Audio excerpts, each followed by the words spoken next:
నేను ఏంటి, ఎలా ఎదగాలి, ఈ సమాజానికి దేశానికి నేను ఏమి ఇవ్వాలి అనే లక్ష్యంతో మనం పనిచేయాల్సిన అవసరం ఉంది.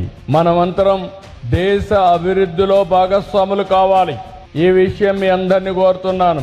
ఎందుకు ఈ విషయం చెప్తున్నానంటే, నేను నా దేశం అన్నింటికంటే ముఖ్యంగా ఉండాలి. మీరు బాగుండాలి, మీ కుటుంబం బాగుండాలి, మీ గ్రామం బాగుండాలి, ఈ దేశం బాగుండాలనే పనితో మనం పనిచేయగలిగితే ఇక ఏ సమస్య ఉండదనే విషయం గుర్తుపెట్టుకోవాలి. దేశభక్తి అన్నింటికంటే ముఖ్యం.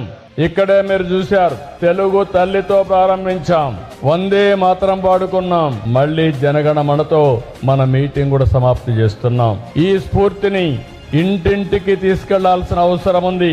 నీ కోసం నువ్వు ఏం చేసుకుంటున్నావు, నీ కుటుంబం కోసం ఏం చేస్తున్నావు, దేశం కోసం ఏం చేస్తున్నావు అనే ఆలోచన అందరిలో రావాల్సిన అవసరం ఉంది. ఈ స్వాతంత్ర సమర దినోత్సవ సందర్భంగా ఈ రోజు నుంచి 15 వరకు, ఆ తర్వాత 2047 వికసిత్ భారత్ స్వర్ణాంధ్రప్రదేశ్ ఉంటుంది. మీరు గాని అనుసంధానం కాగలిగితే ఆకాశమే హద్దుగా మీరు ఎదిగే పరిస్థితి వస్తుంది. అందుకోసమే నేను చెప్తున్నా, నీ కోసం నువ్వు పనిచేయడమే కాదు, సమాజానికి దేశానికి ఏం చేస్తారో, ఏం చేయగలుగుతారో మీరు కూడా ఆలోచించాల్సిన అవసరం ఉంది.